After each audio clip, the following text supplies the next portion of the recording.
Rishi's Big Curry Catastrophe. One fine evening, Rishi Sunak decided to host a curry night at 10 Downing Street.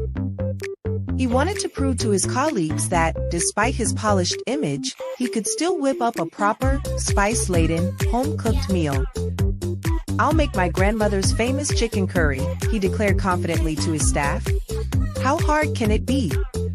Famous last words.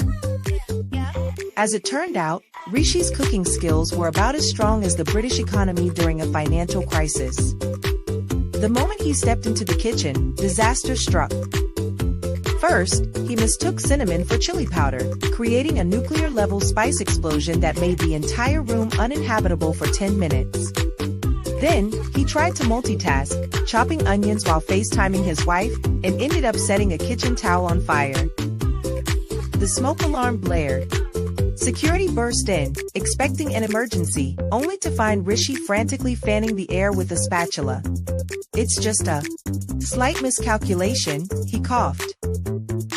Undeterred, he soldiered on. The curry, now suspiciously thick and worryingly dark, bubbled ominously in the pot. His phone buzzed. It was King Charles. "Rishi, my boy, heard you're cooking tonight. Hope you're not burning Downing Street." Rishi chuckled nervously and glanced at the pot, which had started making alarming hissing noises. No, all under control, Your Majesty." Minutes later, the first guests arrived, including cabinet ministers and some curious MPs. They sat at the table, eyeing their plates with diplomatic smiles. Keir Starmer, invited as a friendly gesture, poked at his portion as if it might come to life.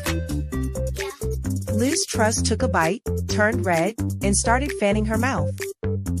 It's got a kick," she gasped. Jacob Rees-Mogg, ever the traditionalist, sniffed his plate.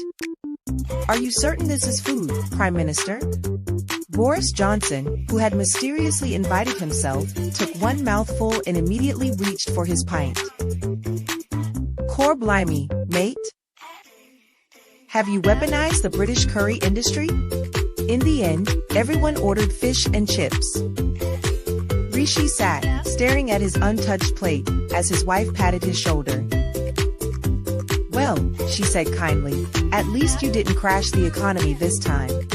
From that day forward, Rishi's curry night became an inside joke in Westminster, and the Prime Minister quietly agreed to leave the cooking to the professionals.